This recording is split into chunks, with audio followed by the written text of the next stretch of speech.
I am Emily, and I have been married to my husband Jake for 40 years. In our 60s, Jake and I are still as happily married as ever.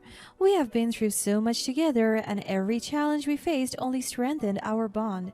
Our love has weathered the test of time, and it's a beautiful feeling to wake up every day knowing that we have each other by our side. I must say, we were quite the ideal couple. We had a lot of success with our family business, and our children all grew up to be beautiful, intelligent, and kind hearted people. One of our sons took over the business a few years ago, so now all Jake and I do was relax. We went on countless adventures, exploring new places and experiencing new things. We love hiking on the mountains with each other. In our 60s, we have also learned to embrace change and adapt to the evolving world around us. Technology has advanced, and we learn to navigate smartphones and social media together, laughing at our fumbles and celebrating our victories. Still, I have to admit that we still appear very clumsy from time to time. That day, we wanted to celebrate Jake's birthday in the mountains. We had already had a fancy dinner with our children and grandchildren, so we just want to spend time alone with each other. Unfortunately, we were really bad with the navigation app on our phones. We weren't sure how to use them, so it took us a lot of time to find our way. By the time we managed to get back on track, we were both tired. So Jake and I decided to be spontaneous and stop by the closest restaurant instead of heading straight to the hotel that I had booked. The nice thing about that region was that it was touristy in the best ways. There weren't a lot of places, but all of them were really nicely built. After all, it's a region where many wealthier people go on hikes and enjoy the secluded atmosphere. The restaurant that we saw was located quite high up, and you could see a picturesque lake from the restaurant. It was perfect, and we loved the idea of having our birthday dinner there.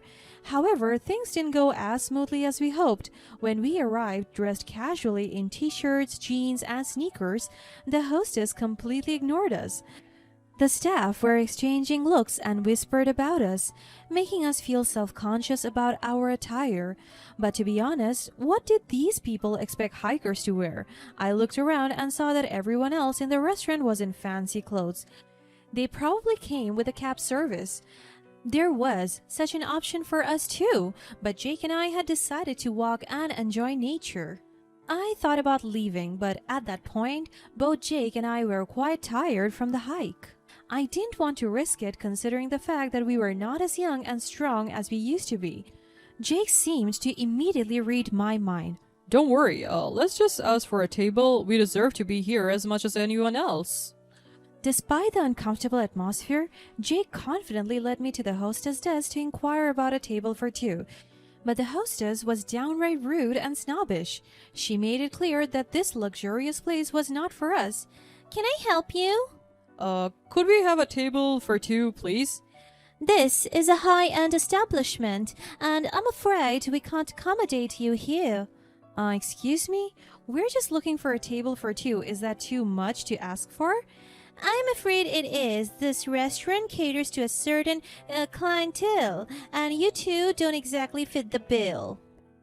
That's not fair. We deserve to be treated with respect, just like any other guest. "Look, this isn't a charity event. We don't need people like you ruining the ambience for our other guests. You should leave before you cause any further disturbance." Jake, maybe we should just go. I don't want to be somewhere we're not wanted." No, Emily, we have every right to be here. "Right. Like you can afford anything in this place. You're wasting your time here. The sooner you leave, the better."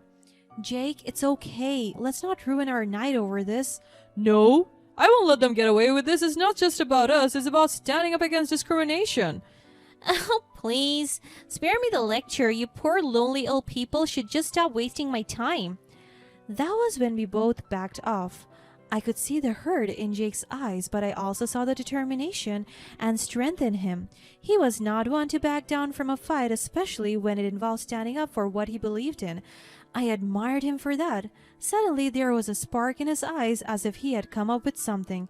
He had seen where the kitchen was and walked straight in there to talk to the manager. I couldn't help but feel a mix of worry and excitement. I followed closely behind, knowing that when Jake got an idea, there was no stopping him. The hostess tried to call for us, but she was drawing attention to herself in a quiet, fine dining atmosphere, so she stopped. In the corner of my eyes, I could see her roll her eyes and shake her head as if she was disgusted with us. We found the manager, a stern-looking man in a crisp suit, barking orders at the kitchen staff. Excuse me, sir. I need to talk to you about the way your hostess treated us at the front desk. The manager barely spared us a glance, his face contorted in annoyance. And who are you? I'm a paying customer, just like everyone else in the establishment, yet your hostess treated us like we were beneath us. We deserve to be treated with respect, regardless of our appearance or social status. The manager scoffed, dismissing Jake's words with a wave of his hand. Look, we have a certain image to maintain here. We can't have just anyone walking in and ruining the atmosphere for our esteemed guests. But that's exactly the problem. Your esteemed guests shouldn't be judged based on their appearance, and neither should we. We all deserve to be treated with dignity and respect. At that moment, the hostess appeared from behind, a smug grin on her face. Oh, it's you again. Didn't I tell you to leave? We don't need your kind here. Your kind, my kind, we're all human beings, and we all deserve to be treated fairly. The manager's expression darkened, and before we knew it, he was raising his voice. Enough of this nonsense. Get out of my kitchen and out of my restaurant. No, I won't leave until I see a change in your attitude and the way you treat your guests. You may think you're above us, but you're not above common decency. Suddenly, the manager's anger boiled over, and he lunged towards Jake, grabbing him by the collar of his shirt. I have had enough of your insolence. Get out, or I'll have you thrown out. I rushed to Jake's side, trying to pull the manager away, but his grip was too strong. I could see the fire in Jake's eyes, a mix of anger and determination. The kitchen staff looked on, unsure of what to do. The tension in the room was palpable, and I feared the situation might escalate even further. The manager pulled Jake out of the kitchen and only stopped when he realized everyone else was looking. He gave Jake and me a disgusted look and then turned back inside. I quickly turned to check if Jake was okay, and luckily he was fine. Still, we were in shock. We couldn't believe that something like that just happened. The scene could have got violent if it was not for the guests dining outside. Jake and I slowly left the restaurant feeling really violated. Just when we thought things were only getting worse and worse, we were approached by someone. A kind voice called out to us from behind. Hey, wait up! Turning around, we saw a young woman running towards us with a warm smile. I couldn't help but overhear what happened in there. I'm so sorry you had to go through that. Young lady, thank you. My name is Vera, and I'm a frequent guest at the hotel. I'm honestly appalled by the manager's behavior. He has always been so nice to me and my family. Well, I guess they are selective about when and who to be kind to. I can't believe he treated you like that. You deserve better, and you shouldn't be discouraged from enjoying this beautiful city just because of one rude person. Thank you for that, dear. I actually live nearby. If you need a ride to your hotel or anywhere else, I would be more than happy to help. Her offer warmed our hearts, and we gladly accepted. As we rode in Vera's car, her kind-hearted nature really won us over. I'm sorry, I didn't understand what was going on sooner to intervene back there, but if you ever want to file a complaint or share your story, here's the contact information of the restaurant owner. She handed us a small card with the owner's name and contact details. Vera's kindness and empathy reaffirmed our belief that there were good people in the world, people who were willing to stand up for what was right. As we arrived at our hotel, we exchanged contact information with Vera, promising to keep in touch. She had become not just a kind stranger, but a friend, a reminder that acts of kindness could have a profound impact on someone's life. Despite the unpleasant incident at the restaurant on Jake's birthday, we were determined not to let it ruin our special night. As we returned to our hotel room, we put on some music, and Jake, always the goofy one, started dancing around the room, trying to lift our spirits. I couldn't help but laugh at his antics, feeling grateful for his ability to find lightness even in challenging moments. As the night progressed, we snuggled up on the balcony, gazing at the stars above. The night might not have turned out as we initially envisioned, but in many ways it had become even more meaningful. It reminded us of the strength of our love and the importance of standing up for what we believed in.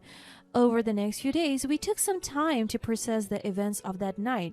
We decided to reach out to the restaurant owner, but as we went back to the contact details of the owner, we realized we had always known this man personally.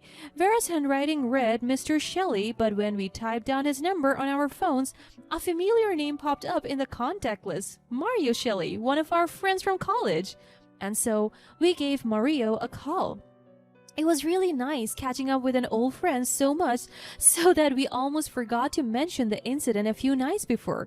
Just when we were about to bring it up, Mario revealed to us that he was looking to sell the restaurant so that he could move overseas with the rest of his family. Jake and I looked at each other. We had always talked about owning a hotel or restaurant in the mountains just so we had a place to call our second home every time we felt like hiking. Still, the perfect opportunity never came. We expressed our interest and Mario was overjoyed to hear that we might consider buying it. Of course, we needed a lot of time to think. It seemed like fate had presented us with the perfect opportunity to fulfill our dream of owning a place in the mountains. But we also knew it was a huge responsibility and a significant life change.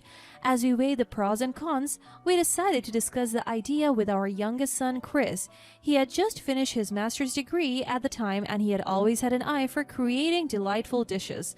We knew he had the potential to take the restaurant to new heights. The more we talked about it, the more excited we became. The idea of spending our retirement years in the mountains and running a restaurant together as a family felt like a beautiful way to start a new chapter in our lives. Finally, we made up our minds. We called Mario and told him we were interested in taking over the restaurant. He was thrilled and assured us that he would be there to guide us through the transition and share all the tricks of the trade. The day had finally come for the official handover of the restaurant. Mario had graciously offered to accompany Jake and me to the establishment, and we were filled with a mix of excitement and anticipation. As we entered the restaurant, memories of that unfortunate night flashed in my mind, but I pushed them aside, focusing on the new beginning that lay ahead. To our surprise, the atmosphere felt different right from the start. The manager, who had been so rude and dismissive before, greeted us with a smile. He shook our hands warmly, expressing his excitement about the transition. I'm thrilled that the restaurant would be in such capable hands. I have heard wonderful things about your plans, and I'm confident it will continue to thrive under your ownership. Jake looked at him for a moment, absorbing the change in demeanor. Thank you, but I must be honest, I have some reservations about your future in this restaurant. Oh, I assure you, I'm fully committed to supporting the new owners and ensuring a smooth transition. I'm sorry, but your behavior towards us and the other guests was unacceptable. We believe in creating an inclusive and respectful environment for everyone who walks through these doors. I'm sorry if our staff might come across that way, but I assure you I have always been very polite to prestigious guests like you. Are you sure? Absolutely, but our staff could be quite stressed on some nights. You know how a busy restaurant might get. Do you remember us at all? Excuse me, I'm not sure We were the hiker couple you treated so rudely. Your behavior was hurtful and discriminatory, and it's not the kind of attitude we want in this restaurant. The manager's face paled and he looked stunned. He stammered, clearly realizing the gravity of his actions. I'm truly sorry for how I treated you. It was completely unacceptable and I deeply regret my behavior. We all kept quiet to such an insincere apology. The manager seemed to sink into himself, realizing the consequences of his actions. Then he looked to Mario, as if to ask for help. Mario just gave him a disappointing look. Slowly, the manager walked out of the restaurant, mumbling words I couldn't quite make clear. The next few days brought significant changes to the restaurant. With a renewed focus on creating a welcoming atmosphere, we found new staff members who shared our values and were committed to providing the best experience for our guests. And just as Jake had done, the hostess who had treated us poorly was also let go. We wanted to ensure that every person who worked in the restaurant understood the importance of treating others with kindness. With a fresh start, the restaurant thrived under our ownership. Over time, we became known not just for our delicious food, but for the warm and inviting atmosphere we created. The restaurant became a gathering place for locals and tourists alike, a place where everyone felt welcome and valued. Chris became the head chef, and his culinary creations brought a fresh and innovative twist to the restaurant's menu. Our guests raved about his dishes, and his passion for cooking shone through in every bite. One sunny afternoon, as the restaurant bustled with guests, a familiar face caught Chris's eye. It was Vera, the kind stranger who had stood up for us on that unforgettable night months ago. Her warm smile and radiant presence lit up the room, and Chris couldn't help but feel drawn to her. They got to know each other and got along incredibly well.